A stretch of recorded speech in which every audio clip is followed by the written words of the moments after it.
नमस्कार सभी को। मैं Navneet Gautam classes of physics में आप सभी का स्वागत करता हूं।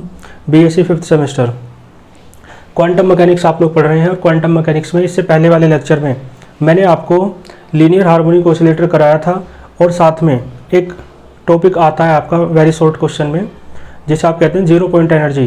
वो आपको काफ़ी इंपॉर्टेंट है। तो मैंने देखा एक दो यूनिवर्सिटी में 0 पॉइंट एनर्जी के साथ उसका फिजिकल सिग्निफिकेंस भी पूछा हुआ है। ठीक है, तो आप देख सकते हैं इस लेक्चर में हेडिंग लिखी है physical significance of 0 point energy. जो 0 पॉइंट एनर्जी है, शून्य बिंदु ऊर्जा, इसका भौतिक सार्थकता क्या है, इसका फिजिकल सिग्निफिकेंस क्या है। ठीक है जी।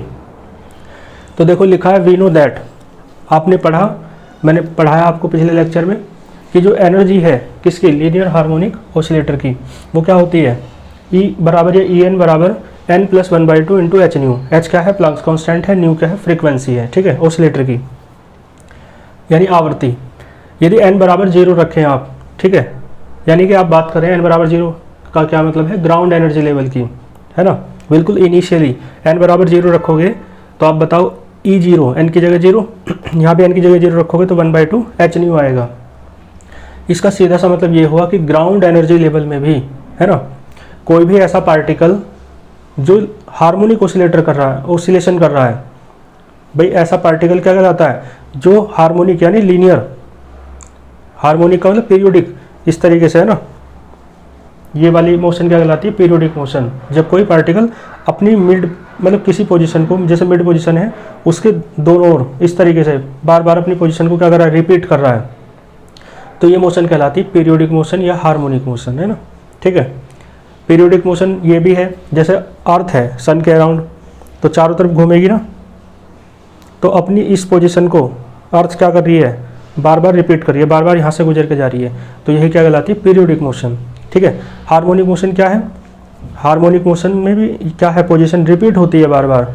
देखो जैसे ये है मिड पोजीशन हो गई, तो पार्टिकल अपनी मिड पोजीशन के दोनों ओर बैक एंड फोर्थ, आगे और पीछे बार बार जब मोशन करता है, ठीक है, तो उसे कहते हैं हार्मोनिक मोशन या हार्मोनिक ऑसिलेशन। ठीक है, और ऐसा पार्टिकल कहलाता है हार्मोनिक ऑसिलेटर। लेकिन चूंकि एक लाइन कह लो या एक ही एक्सिस कह लो मोशन हो रही है, तो इसलिए पार्टिकल क्या कहलाता है, लीनियर हार्मोनिक ऑसिलेटर। तो जो एटम्स होते हैं वो भी क्या करते हैं, हार्मोनिक मोशन करते हैं, लीनियर हार्मोनिक मोशन करते हैं, यानी इस तरीके से लीनियर हार्मोनिक ऑसिलेटर होते हैं पार्टिकल भी। ठीक है, मतलब जो एटम्स होते हैं किसी सब्सटेंस के भीतर। क्लियर है, तो इसका मतलब है लीनियर हार्मोनिक ऑसिलेटर की जो एनर्जी है n बराबर 0 रखने पर वो 0 नहीं आई है। ठीक है, n बराबर 0 पर एनर्जी 0 नहीं होती। ये बात कौन बता रहा है, क्वांटम मैकेनिक्स। लेकिन क्लासिकल मैकेनिक्स में माना जाता था कि जो एनर्जी है ना, ग्राउंड एनर्जी लेवल में, यानी n बराबर 0 रखने पर एनर्जी 0 हो जाती है। तो यहाँ से सिद्ध हो रहा है कि एनर्जी 0 नहीं होती ग्राउंड एनर्जी लेवल में भी। तो जो भी एटम लीनियर हार्मोनिक ऑसिलेटर है, यानी कि लीनियर हार्मोनिक ऑसिलेशन कर रहा है, तो वो एटम की जो एनर्जी है ग्राउंड एनर्जी लेवल में 0 नहीं होती।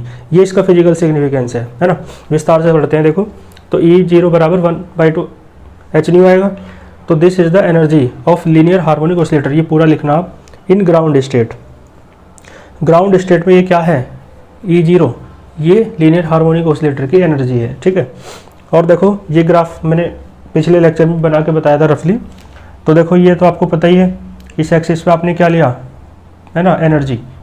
ठीक है, पोटेंशियल एनर्जी आपने ली, टोटल एनर्जी तो ये है, ये वाली, ये जो ई की बात कर रहा हूँ ना, तो ये वाली जो लाइन है आप देखो। चलो पहले ये बताऊँ, ये ग्राफ तो मैंने बताया था वहाँ पे भी, जब पिछले लेक्चर में बताया था, linear harmonic oscillator parabolic potential well है ना, ये सेंटर है। इस एक्सिस पे आपने एक्स एक्सिस पे माने डिस्टेंस ली है और इस एक्सिस पे पोटेंशियल एनर्जी ली है। ठीक है, पोटेंशियल एनर्जी कितनी है, v बराबर हाफ के एक्स स्क्वायर के अनुसार चेंज होगी। तो मैंने बताया था कि पोटेंशियल एनर्जी जब आप बाहर की तरफ चलोगे मिड पोजीशन से, तो पोटेंशियल एनर्जी बढ़ती जाती है। ठीक है, क्योंकि बाहर की तरफ चलते हैं ना, तो स्पीड घटती जाती है, तो काइनेटिक एनर्जी घटती है, तो पोटेंशियल एनर्जी बढ़ती है। ऐसे ही इस साइड चलोगे तो भी पोटेंशियल एनर्जी बढ़ती है। ठीक है, क्लियर है ना। ये बात मैं आपको अच्छे से एक्सप्लेन कर चुका हूँ कि जैसे कोई लीनियर हार्मोनिक ऑसिलेटर मैंने इस तरीके से बताया था, मान लो यही है, तो जब ये बाहर की तरफ जाता है ना, तो तब इसकी स्पीड घटती जाती है, लेकिन जब वापस आता है तो बीच में मिड पोजीशन में इसकी स्पीड मैक्सिमम होती है। फिर जब इधर जाता है फिर स्पीड घटती जाती है। तो इस तरीके से स्पीड घटते घटते क्षण भर रुकता है, फिर वापस चलता है, फिर उधर जाता है, स्पीड घटती जाती है, फिर क्षण भर रुकता है। तो इसकी मैक्सिमम स्पीड होती है मिड पोजीशन में, ठीक है। तो मिड पोजीशन पे जो इसकी एनर्जी है वो काइनेटिक एनर्जी के रूप में होती है, पोटेंशियल एनर्जी जीरो होती है। और एंड्स पर, किनारों पर इसकी जो एनर्जी है वो पोटेंशियल एनर्जी के रूप में होती है और काइनेटिक एनर्जी जीरो होती है, क्योंकि क्षण भर के लिए रुक जाता है एंड्स पर, किनारों पर, है ना, ठीक है। तो इसलिए बाहर की ओर चलने पर पोटेंशियल एनर्जी बढ़ती है, तो ग्राफ में ऊपर की ओर चल रहा है। बाहर की ओर चलने पर पोटेंशियल एनर्जी बढ़ती है ना, तो ग्राफ ऊपर की ओर चल रहा है इस साइड भी, ठीक है। ये ग्राफ तो पहले वाला ही है। और ये जो n बराबर 0 रखोगे तो आपको मिलेगा 1/2 h new, E0 1/2 h new, ठीक है। ये क्या है, टोटल एनर्जी। तो टोटल एनर्जी जो है ना, डिस्टेंस के साथ साथ इसमें कोई भी वेरिएशन नहीं हो रहा है, तो जो लाइन है वो सीधी है, ठीक है। n बराबर 1 पे 3/2 h न्यू आएगा, रख के देख लेना, ठीक है। और हाँ, एक बात और है, 3/2 h न्यू आएगा तो 3/2 h न्यू और 1/2 h न्यू का गैप कितना है, h न्यू का। तो ये जो गैप लेना है ना, ये कितना लेंगे, h न्यू का। तो सारे गैप कितने मिलेंगे आपको, फिर n बराबर 2 के लिए E2 आएगा 5/2, n बराबर 3 के लिए 7/2 h न्यू, n/4 के लिए 9/2 h न्यू। तो सबका जो गैप देखोगे ना वो कितना मिलेगा, h न्यू। तो इसका मतलब इनके बीच, एनर्जी लेवल्स के बीच जो गैप है वो कितना है, h न्यू एनर्जी का है। ये फर्स्ट एनर्जी लेवल हो गया, है ना, ग्राउंड एनर्जी लेवल, इस, है ना, ये आपका एक्साइटेड एनर्जी लेवल्स होते हैं ऊपर के, ठीक है ना। तो इस तरीके से सब एनर्जी लेवल्स के बीच का गैप कितना है, h न्यू, क्लियर है। और v बराबर हाफ के x स्क्वायर था, ये तो आपने पिछले लेक्चर में पढ़ा ही है, ठीक है। तो ये डायग्राम आपको समझ में आया होगा। तो इससे ये सिद्ध हो जाता है कि ग्राउंड एनर्जी लेवल में भी जो एनर्जी है ना, n बराबर 0 पर भी जो एनर्जी है वो 1/2 h न्यू होती है, 0 नहीं होती, ठीक है। देखो ये लिखा है, from the diagram it is clear that, diagram से ये बात क्लियर है कि ऑल द एनर्जी लेवल्स, सारे energy levels are equally spaced. ये तो बात मैंने आपको बताई कि सभी एनर्जी लेवल्स के बीच की जो गैप है, जो स्पेस है, जो डिस्टेंस है वो सेम होती है, इक्वली स्पेस्ड, है ना, समान होती है दूरी। And it shifts upwards by energy h new, और ये ऊपर की तरफ शिफ्ट होते जा रहे हैं कितनी एनर्जी के गैप से, h न्यू एनर्जी के गैप से, ठीक है। It is also clear that, ये भी क्लियर है कि जो जब when oscillator is at rest, जब ऑसिलेटर रेस्ट में होता है यानी मिड पोजीशन पर, वो मिड पे नहीं, एंड्स पे क्षण भर ठहरता है ना, मिड पे तो सबसे तेज रहता है। तो जब ऑसिलेटर रेस्ट में रहता है तो ये क्या रखता है, देखो एंड्स पे रहेगा, किनारों पे रहेगा, तो इसकी जो टोटल एनर्जी है वो किसके रूप में रहेगी, पोटेंशियल एनर्जी के रूप में, क्योंकि क्षण भर रुकेगा तो काइनेटिक एनर्जी तो होगी नहीं। तो इट हैज़ एनर्जी, एनर्जी की जो वैल्यू रखता है वो किसके बराबर होती है ना, 1/2 h न्यू के। देखो कैसे, ये रही, है ना, E0 का मतलब n बराबर 0 रखने पर जो आपको मिला है, कहने का मतलब है ग्राउंड एनर्जी लेवल में, ठीक है। तो ग्राउंड एनर्जी लेवल कहाँ है, तो ग्राउंड एनर्जी लेवल ये वाला है। तो इसके लिए एनर्जी कितनी है, 1/2 h न्यू। तो इसलिए क्या लिखा है, ठीक है। तो जो ऑसिलेटर की जो एनर्जी है वो कितनी होती है, 1/2 h न्यू, जब ऑसिलेटर रेस्ट में है। रेस्ट में होने का मतलब क्या, कि ग्राउंड एनर्जी लेवल, आपको बताया ग्राउंड एनर्जी लेवल में जो एटम्स होते हैं वो एक्साइटेड नहीं होते, रेस्ट में रहते हैं। उस तरीके से, है ना, रिलेट करो, यानी लीनियर हार्मोनिक ऑसिलेटर को एटम से रिलेट करो, क्योंकि एटम भी क्या करता है, लीनियर हार्मोनिक मोशन करता है ना, लीनियर हार्मोनिक ऑसिलेशन करता है। तो कहने का मतलब क्या है कि जो ग्राउंड एनर्जी लेवल है उसमें n बराबर 0 पर एनर्जी जो E0 है वो 0 नहीं हुई, बल्कि कितनी आई है, 1/2 h न्यू। कहने का मतलब है ग्राउंड एनर्जी लेवल में एटम्स के पास कुछ ना कुछ एनर्जी रहती है अकॉर्डिंग टू क्वांटम मैकेनिक्स, जबकि क्लासिकल मैकेनिक्स कहती थी कि ग्राउंड एनर्जी लेवल में एटम्स की एनर्जी या लीनियर हार्मोनिक ऑसिलेटर कोई भी हो उनकी एनर्जी 0 होती है, ठीक है। लिखा है while according to classical mechanics the harmonic oscillator has 0 energy in ground state, ठीक है। क्लासिकल मैकेनिक्स के अनुसार ग्राउंड स्टेट में जो लीनियर हार्मोनिक ऑसिलेटर की एनर्जी थी वो 0 थी, लेकिन क्वांटम मैकेनिक्स ने बताया कि कितनी होती है, 1/2 h न्यू, जब ग्राउंड एनर्जी लेवल में होगा एटम, ठीक है, या लीनियर हार्मोनिक ऑसिलेटर, क्लियर है। और ग्राउंड एनर्जी लेवल में होने का मतलब रेस्ट में, ठीक है। तो देखो from this it is clear, इस बात से ये बात क्लियर है कि जो एटम्स होते हैं, परमाणु होते हैं, जो क्या परफॉर्म करते हैं, linear harmonic motion, linear harmonic oscillation, ठीक है, इन इट्स ग्राउंड स्टेट, और वो ग्राउंड स्टेट में है तो आर नॉट एट रेस्ट, ठीक है, वो रेस्ट में नहीं है, समझ गए। जब उनमें एनर्जी है तो कुछ ना कुछ टाइप की क्या होती रहती है, उनमें मोशन होती रहती है।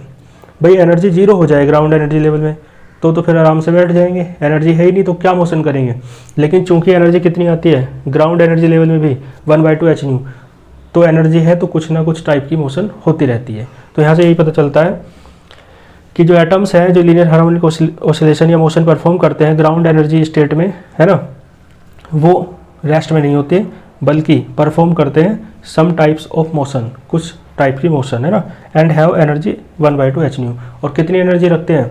1/2 एच न्यू। ठीक है, तो यही जो बात यहाँ से थ्योरी से पता चली है, यही एक्सपेरिमेंटली भी वेरीफाई हुई। एक्सपेरिमेंट और थ्योरी के रिजल्ट सेम मिले, तो इसलिए आप कह सकते हो the existence of 0 point energy, जो 0 पॉइंट एनर्जी का एग्जिस्टेंस है ना, उपस्थिति है लीनियर हार्मोनिक ऑसिलेटर की, जो 0 पॉइंट एनर्जी है वो मैच करती है, एग्रीमेंट रखती है, सहमति रखती है किसके साथ? एक्सपेरिमेंट्स के साथ। ठीक है जी, तो ये टॉपिक आपका पूछा था। एक टॉपिक और आपसे पूछा है तो उसे और करा देता हूँ। ठीक है जी, इसके बाद आप देख सकते हैं हेडिंग, ये एक पेपर में आया हुआ है पोटेंशियल बैरियर। ठीक है, और इसे हिंदी में क्या कहते हैं? रोधिका विभव। पोटेंशियल बैरियर या रोधिका विभव। ठीक है, और ये आपके लिए नया नहीं है, ये आपने सेमीकंडक्टर डिवाइसेस, है ना, सेकंड सेम में पढ़ा होगा, और साथ में ये आपने वहाँ भी पढ़ा होगा 12th क्लास में। तो पोटेंशियल बैरियर क्या होता है? पहले बैरियर समझो। ठीक है, जैसे कोई एक रीजन है, ये क्या है? एक रीजन यानी कि क्षेत्र। ठीक है, तो उसमें कोई पार्टिकल एंटर कर रहा है और यहाँ पर एक फोर्स है जो इस पार्टिकल की एंट्री का क्या कर रहा है? अपोज कर रहा है। तो ये जो रीजन है ना, यही आपको कहलाता है बैरियर। क्लियर है? तो कहने का मतलब क्या कि व्हेन ए पार्टिकल एंटर्स, है ना, in a region and there is a force in the region which opposes the entry of the particle. ठीक है, जो पार्टिकल की एंट्री का क्या करता है? अपोज करता है। तो this region is known as barrier. ठीक है, और यदि ये बैरियर पोटेंशियल के कारण उत्पन्न हो रहा है, प्रोड्यूस हो रहा है, तो ये पोटेंशियल बैरियर कहलाएगा। नेक्स्ट लाइन से लिखना, if this barrier is produced due to the potential, तो then the barrier is known as potential barrier. और फॉर एग्जाम्पल आप बात करें तो देखो कोई इलेक्ट्रिक फील्ड है, इलेक्ट्रिक फील्ड आपको पता है ऐसे बनाते हैं, प्लस से इलेक्ट्रिक फील्ड लाइन्स निकलती है, माइनस में जाती है, वैद्युत बल रेखाएं, वैद्युत क्षेत्र है ये, और एक इलेक्ट्रॉन आ रहा है इधर से। तो आप खुद बताओ, ये प्लस के द्वारा अट्रैक्ट हो जाएगा, है ना, और फिर ये ऐसे चलेगा इलेक्ट्रिक फील्ड में। क्लियर है? तो ये बैरियर, ये जो रीजन है इस इलेक्ट्रॉन के लिए बैरियर नहीं हुआ, ये तो अट्रैक्ट कर लेगा इसे। लेकिन यदि मैं इसे रिवर्स कर दूँ, इलेक्ट्रिक फील्ड को यहाँ माइनस कर दूँ और यहाँ प्लस कर दूँ और ये सारे एरो पलट दूँ, इलेक्ट्रॉन इधर आ रहा है। अब आप खुद देख के बताओ मुझे, क्या ये इलेक्ट्रॉन यहाँ पे एंटर कर पाएगा? नहीं कर पाएगा, क्योंकि माइनस वाले से अपोज कर देगा। ठीक है, तो क्या है? इफ़, इसमें लिखना है if an electron enters in reverse electric field, उत्क्रम, है ना, विपरीत इलेक्ट्रिक फील्ड में या वैद्युत क्षेत्र में प्रवेश करता है, तो देन इट, है ना, ये क्या है? इट इज अपोज्ड, ये अपोज किया जाता है ना, बाय द इलेक्ट्रिक फील्ड या रिवर्स इलेक्ट्रिक फील्ड, ये रिवर्स इलेक्ट्रिक फील्ड के द्वारा अपोज किया जाता है। तो देन इन दिस केस, है ना, ये जो रिवर्स इलेक्ट्रिक फील्ड है यही क्या है? बैरियर, है ना। ठीक है, तो देन और बैरियर भी किसके कारण है? प्लस और माइनस के बीच क्या लगता है? पोटेंशियल लगता है। तो in this case this reverse electric field is known as potential barrier. Clear है? एक एग्जांपल आपने वहीं पढ़ा था सेमीकंडक्टर डिवाइसेस में, पीएन जंक्शन डायोड होती है, आपको पता है ना। ठीक है जी, ये क्या है? एक पीएन जंक्शन डायोड, ये पी रीजन है, पी क्षेत्र, ये एन रीजन है, ये आपको याद होगा। तो आपको याद होगा एक डिप्लेशन रीजन बन जाता था, ठीक है ना, डिप्लेशन रीजन यानी कि अवक्षय क्षेत्र। तो इनके बीच क्या होता था? डिप्लेशन रीजन में इसके सिरों के बीच जो है ये क्या है? Depletion region. ठीक है, जो डिप्लेशन रीजन है या डिप्लेशन लेयर कह सकते हो, उसमें सिरों के बीच, उसके सिरों के बीच क्या उत्पन्न हो जाता था? Potential barrier. आपको याद दिलाया मैंने, तो आप ये भी लिख सकते हो कि इन पीएन जंक्शन डायोड बल्कि ऐसे लिखना, between the ends of depletion region, ठीक है, potential barrier is produced, potential barrier produce हो जाता था। कैसे कैसे होता था वो सब आपका पढ़ा हुआ है, ठीक है, तो ज़्यादा एक्सप्लेन नहीं करना, बस एक लाइन लिखनी है, ठीक है। तो इस तरीके से पोटेंशियल बैरियर आपसे पूछे तो आपको इतना करके आना है, ठीक है। तो मेन सारी चीज़ें इस यूनिट की कंप्लीट होती हैं। तो ये है ना यूनिट आपकी कंप्लीट मानी जाएगी। तो फिर आप अच्छे से पढ़ते रहिए। All the very best.